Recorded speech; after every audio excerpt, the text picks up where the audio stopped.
Hello everyone, welcome to my YouTube channel. आज मैं आपको NCERT maths class 7th exercise 9.1 से इसका क्वेश्चन 7 कराऊंगी। देखो बच्चे, क्वेश्चन 7 है triangle ABC is right angle triangle at A. ठीक है, ये आपको जो ट्राइंगल दिया हुआ है, ये एबीसी आपको एक राइट एंगल ट्राइंगल दिया हुआ है। AD is perpendicular to BC. AD जो है वो परपेंडिकुलर है लाइन बीसी के ऊपर। ठीक है, बीसी बेस हो गया आपका। ठीक है, अगर आपके पास ए बी जो है वो 5 सेंटीमीटर है। ठीक है, अगला आपको बोला है कि बीसी 13 सेंटीमीटर है। बीसी आपके पास 13 सेंटीमीटर है, ये लिखा। ठीक है, and A C is equal to 12 centimetre. A C हो गया आपका 12 centimetre. Find the area of A B C. पूरे ट्राइंगल का आपने एरिया फाइंड करना है। ठीक है, also find the length of the A D. आपको ए डी की लेंथ भी फाइंड करनी है। ठीक है, तो सबसे पहले हम ए डी की लेंथ निकाल नहीं सकते क्योंकि हमें पहले एरिया फाइंड करेंगे। ठीक है, after that we can find the length of the A D. ठीक है, सो एरिया निकालने के लिए देखो बच्चे, सबसे पहले सॉल्व कर रहे हैं इस क्वेश्चन को। यहाँ पर हमें जो जो दिया है हम वो सारा लिख लेंगे पहले तो। ठीक है, हम क्या निकाल रहे हैं सबसे पहले? Area of triangle. ठीक है, मैं एक्स्ट्रा जो भी चीज़ें आपको दी हुई है यहाँ पर वो नहीं लिख रही हूँ। अगर आप इसको लिखना चाहते हैं तो आप लिख सकते हैं A B is equal to 5 centimetre, B C 13 and A C 12 centimetre. ठीक है, मैं नहीं लिख रही, आप लिख लेना अगर आपको लिखना है तो। ठीक है, एरिया ऑफ ट्राइंगल निकाल रहे हैं हम। एरिया ऑफ ट्राइंगल मैंने यहाँ पर लिख लिया है। ठीक है, ट्राइंगल क्या है हमारे पास? ए बी सी। ठीक है, बी ए सी ऐसे भी बोल सकते हो आप। ठीक है, राइट एंगल ट्राइंगल है। राइट, अगला फॉर्मूला क्या है बेटा? Half base into height, B into H. ठीक है, ये हो गया हमारा फॉर्मूला। अब हमें हाफ दिया हुआ है यहाँ पर, तो आधा तो हम ऐसे ही लिख लेंगे। ठीक है, हमारे पास बेस क्या है? बेस हो गया हमारे पास ये वाला ए बी, इसको हम मानेंगे बेस, और जो ए सी है ना वो हमारा हो जाएगा हाइट। ठीक है, सो इस ट्राइंगल को, इसका एरिया ऑफ ट्राइंगल निकालने के लिए हम बेस किसको मान रहे हैं? ए बी को। ठीक है, क्योंकि ये एक राइट एंगल ट्राइंगल है। राइट, अब ये हो गया हमारा बेस और ये हो गया राइट एंगल जहाँ बन रहा है हमारा, ये हो गया हमारा हाइट। ठीक है, सो अब बेस हो गया हमारा 5 सेंटीमीटर, ए बी क्योंकि हमें 5 दिया हुआ है, और हाइट हो गई हमारी 12। ठीक है, तो यहाँ पर लिख लेते हैं मल्टीप्लाई करके 12। ठीक है, अब क्या करेंगे? कैंसिल कर दो। 2 1 ज़ा 2, 2 6 ज़ा 12। राइट, क्योंकि 5 तो कैंसिल नहीं होगा ना। ठीक है, अब क्या करेंगे? दोनों की मल्टीप्लाई कर लो। 5 6 ज़ा 30। सो आंसर आ जाएगा बेटा 30। यहाँ पर लिखना है आपने, एरिया ऑफ ट्राइंगल निकाला है हमने, एरिया ऑफ ट्राइंगल लिख दिया 30 सेंटीमीटर स्क्वेयर। ठीक है, ये हो गया आपका आंसर इसका। एरिया ऑफ तो निकल गया ट्राइंगल का। ठीक है, आप देखो आगे, एडी बोला है आपको निकालने के लिए। एडी निकालने के लिए सबसे पहले हमें क्या चाहिए? एरिया ऑफ ट्राइंगल चाहिए। सो एरिया ऑफ ट्राइंगल लिखा ऐसे ही एज इट इज, जैसे हम प्रीवियस क्वेश्चन में करते आ रहे हैं सेम करेंगे इसमें भी। Area of triangle formula same है बिल्कुल, 1/2 इंटू बेस इंटू हाइट। ठीक है, अब आपको क्या दिया है बेटा? एरिया ऑफ ट्राइंगल हमने कितना निकाला है? ये निकाला 30, तो 30 लगा दिया यहाँ पर। ठीक है, ये लगाया 1/2 हमने। ओके, इंटू करेंगे, बेस क्या है? अब देखो एडी किसके ऊपर बना है? एडी बना है हमारा बीसी के ऊपर। ठीक है, बीसी के ऊपर, बीसी कितना है? 13 दिया हुआ है। सो यहाँ पर बी लिख लेंगे 13। ओके, आपको एडी यानी कि हाइट बतानी है बच्चे। ठीक है, सो क्या बताना है? एडी बताना है। एच में क्या हो गया? एडी हो गया। एडी एज इट इज लिख लेंगे क्योंकि भाई हमें पता ही नहीं है, वो तो हमें फाइंड करना है। ठीक है ना, अब क्या करेंगे? कैंसिल तो नहीं होगा। ठीक है, 12 और 13, अब क्या करेंगे? 13 की मल्टीप्लाई 1 से हो जाएगी, तो 13 अपॉन में 2 हो जाएगा। राइट, जब हम एडी को सामने लेकर आएंगे, क्योंकि हमें एडी फाइंड करना है, जब हम एडी को सामने लेकर आएंगे तो ये वाला जो 30 है बच्चे, ये तो आ जाएगा बेटा ऊपर। ठीक है, अब हमने बाकी में भी क्या किया था? 13 की मल्टीप्लाई 1 से करेंगे तो कितना हो जाएगा?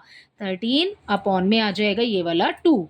जब हम इसको लेकर आएंगे यहाँ पर अपॉन में, तो ये उल्टा हो जाएगा, ये नंबर इसका रेसिप्रोकल हो जाएगा। जो 2 नीचे है वो 2 चला जाएगा आपका ऊपर, और ये आ जाएगा आपका 13 नीचे। राइट, अब क्या करेंगे? मल्टीप्लाई करनी है तो मल्टीप्लाई कर लो। ठीक है, डिवाइड तो होगा नहीं, अगर डिवाइड करते हैं तो पॉइंट में आंसर आएगा। मल्टीप्लाई करते हैं पहले। ठीक है, 3 की मल्टीप्लाई 2 से करेंगे, 6 आ गया भाई। ठीक है, 0 उसके साथ लगा हुआ है, एज इट इज लगा देंगे, अपॉन में आ जाएगा 13। राइट, सो हमारा एडी जो है ना बेटा, अब हम निकाल लेंगे यहाँ पर डिवाइड करके। ठीक है, ये रखा हमने 13, ये वाला 13 बाहर जो डिनोमिनेटर में है, जो न्यूमरेटर है वो रखेंगे अंदर। ठीक है, कर दो डिवाइड इसकी, यहाँ पर हो जाएगा हमारे पास में 4, तो 52 आ जाएगा। ठीक है, बच गया हमारे पास 8। अब क्या करेंगे? एक डेसिमल लगाएंगे, एक डेसिमल नीचे आ जाएगा, यहाँ पर आ जाएगा 6। ये आ गया 72, फिर से हमारे पास बच जाएगा, सॉरी 78 आएगा, फिर से बच जाएगा हमारे पास 2। अब फिर से 0 लगा देंगे एक, तो 13 वन ज़ा हो जाएगा 13। तो ये तो आगे ही चलता जा रहा है, ठीक है। सो यहाँ पर अब इसका आंसर हो जाएगा हमारे पास में AD इज इक्वल टू, यहीं तक हम इसको सॉल्व कर रहे हैं, 461 सेंटीमीटर, ठीक है। सो AD आ गया हमारे पास में 461 सेंटीमीटर। सो ये हो गया इसके क्वेश्चन नंबर 7 का आंसर। आई होप ये आपको अच्छे से समझ आया होगा। इसका क्वेश्चन नंबर 8 देखते हैं इसी में। चलो बच्चे क्वेश्चन नंबर 8 देखते हैं बेटा। क्वेश्चन नंबर 8 देखो, triangle ABC is isosceles with AB AC equal है दोनों, ठीक है, विच इज 7.5 सेंटीमीटर। फिगर कौन सा यूज करेंगे बेटा? ये वाला आपको जो 9.17 पर दिया हुआ है, ये इस क्वेश्चन में भी लिखा है, ये वाला फिगर हम इस क्वेश्चन को सॉल्व करने के लिए यूज कर रहे हैं, राइट। अब देखो यहाँ पर एक आइसोसेलेस ट्राइंगल दिया है। आइसोसेलेस ट्राइंगल क्या होते हैं बच्चे? जिनकी कोई भी दो भुजाएं, या तो ये वाली या ये वाली, दोनों इक्वल होती है, ठीक है। तो यहाँ पर आपको AB और AC दोनों इक्वल दिया हुआ है, ठीक है। जो BC है वो है आपका 9 सेंटीमीटर, ठीक है, अकॉर्डिंग टू क्वेश्चन, और वैसे भी यहाँ पर लिखा हुआ है, हमें नजर आ रहा है, ठीक है। The height of AD from A to BC, height of AD, ठीक है, A से लेकर के BC के ऊपर जो आ रही है इसकी हाइट, वो हमें दी हुई है 6 centimetre, right. Find the area of triangle ABC, area find करना है ट्राइंगल ABC का, ठीक है। What will be the height from C to AB, C से लेकर के AB के ऊपर जो C बना हुआ है ना आपका पॉइंट EC, जो ये लाइन दी हुई है, या CE कह सकते हो इसको आप, ठीक है। इसका आपने लेंथ फाइंड करनी है, जैसे इस क्वेश्चन में फाइंड किया था। सबसे पहले एरिया फाइंड करना है, ठीक है, या तो आप इसको C कह लो पॉइंट, या फिर आप अपना CE कह सकते हैं, ठीक है, अकॉर्डिंग टू क्वेश्चन, ठीक है। अब आ गए अपने आंसर पर। सॉल्यूशन देखो कैसे लिखेंगे बच्चे, बिल्कुल जैसे ऊपर वाला किया है सेम उसी तरीके से करना है हमें। Solution number 8, area of triangle निकाल रहे हैं बच्चे। तो सबसे पहले एरिया ऑफ ट्राइंगल लिख लेते हैं यहाँ पर।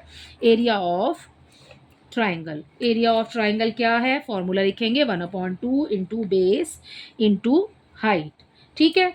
अब यहाँ पर एरिया ही हमें फाइंड करना है, ठीक है। सो एरिया ऑफ ट्राइंगल लिखते चल रहे हैं साथ के साथ। ये हो गया हमारा 1/2। अब देखो इसमें बेस क्या है एंड इसमें हाइट क्या है, ठीक है।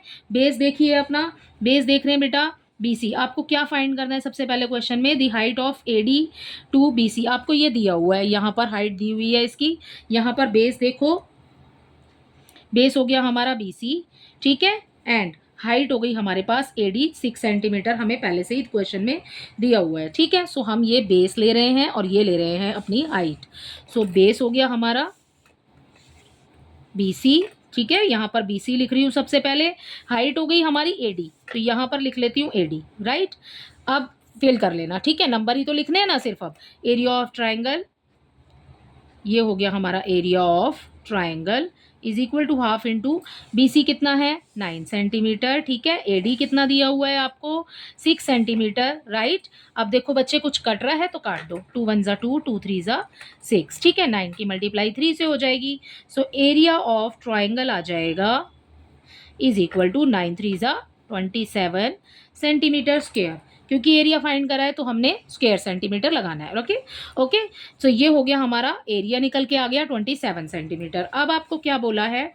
अब हमें बोला है बेटा इसको फाइंड करना है हमें, CE को, ठीक है, CE फाइंड करना है। अब देखो यहाँ पर सबसे पहले लिख लेंगे एरिया ऑफ ट्राइंगल, राइट। क्या फॉर्मूला है? वही जो ऊपर लिखा था, 1/2 इंटू B इंटू H, ठीक है। अब एरिया तो हमारा निकल गया 27 सेंटीमीटर, तो ये 27 लिख दिया, 1/2 एज इट इज आ जाएगा, ठीक है। अब क्या है? बेस देखो, बेस क्या है इसमें? बेस आपको दिया है बच्चे किसके ऊपर बना हुआ है? पॉइंट C और E, ये वाले लाइन के ऊपर, AB के ऊपर, ठीक है। सो हमें हाइट किस क्या फाइंड करनी है? हाइट हो गई हमारी ये, और बेस हो गया हमारा AB, ठीक है। सो यहाँ पर अपना बेस लिखते हैं AB, इंटू हो जाएगा AB, राइट, मल्टीप्लाई बाय किससे हो जाए? क्या करेंगे बेटा? CE, ठीक है। सो ये लिख दिया CE, राइट। AB कितना है? AB दिया हुआ है हम इस क्वेश्चन में 7.5 सेंटीमीटर, पहले ये लिख लेते हैं आगे का। 1/2 इंटू AB हो गया 7.5 सेंटीमीटर, इंटू करेंगे CE, तो बच्चे हमें फाइंड करना है, ठीक है। CE को ले लेंगे आगे, राइट। अब क्या करेंगे? 1/2 है, इसकी मल्टीप्लाई 7.5 से हो जाएगी। सो यहाँ पर कितना हो जाएगा बच्चे? 7.5/2, 2 सेंटीमीटर, ठीक है। अब देखो ये वाला जो 27 है ये आ जाएगा ऊपर, अब रेसिप्रोकल हो जाएगा तो ये 2 भी चला जाएगा ऊपर, ठीक है। और नीचे क्या आ जाएगा 7.5 सेंटीमीटर, ठीक है। ये वाला 7.5 नीचे आ जाएगा, ये वाला 2 चला जाएगा ऊपर, ठीक है। अब क्या करेंगे, मल्टीप्लाई कर दो दोनों की, तो यहाँ पर 7.5 सेंटीमीटर है, वही एज इट इज़ लिख दिया। इन दोनों की मल्टीप्लाई कर देंगे तो ये आ जाएगा 54 सेंटीमीटर। अब क्या करेंगे, अब देख लो यहाँ पर डिवाइड कर लो, ठीक है। अब देखो बेटा यहाँ पर डेसिमल लगा हुआ है आपके पास में, अब क्या करेंगे, इस डेसिमल को हटाने के लिए आपको ऊपर 10 लगाना पड़ेगा, क्योंकि डेसिमल के बाद एक नंबर है तो हमने एक ही ज़ीरो लगाई है, ठीक है। अब ये डेसिमल हट गया, अब ये इसकी मल्टीप्लाई इससे करेंगे तो ये हो जाएगा 540, ठीक है। अब ये हो गया आपके पास 75, ठीक है। अब जब आप इसकी डिवाइड करोगे तो आपके पास आंसर जो आ जाएगा वो आ जाएगा आपके पास 7.2 सेंटीमीटर, ठीक है। 75 का अपने टेबल पढ़ना है, ठीक है। कैसे पढ़ेंगे देखो, जब 75 का टेबल हम 7 टाइम काउंट करेंगे तो हमें मिल जाएगा 525, ठीक है। माइनस करेंगे बच जाएगा 15, ठीक है। एक डेसिमल लगाया, एक ज़ीरो नीचे लिखेंगे, ये हो गया 150। 75 का टेबल 2 टाइम काउंट करेंगे तो यहाँ पर 2 आ जाएगा, ये हो गया आपका 150, पूरा कैंसिल हो जाएगा बेटा, आपका आंसर आ जाएगा 7.2 सेंटीमीटर, ठीक है। जब आप टेबल पढ़ोगे ना इसका, सो आप इस तरीके से इसको लिखना, 75 अपॉन में आ जाएगा, यहाँ सॉरी अपॉन में नहीं, मल्टीप्लाई बाय 7 करना, ठीक है। इसी के साथ आपका क्वेश्चन नंबर 8 भी कंप्लीट होता है। आई होप ये दोनों क्वेश्चन आपको अच्छे से समझ आए होंगे। Thank you.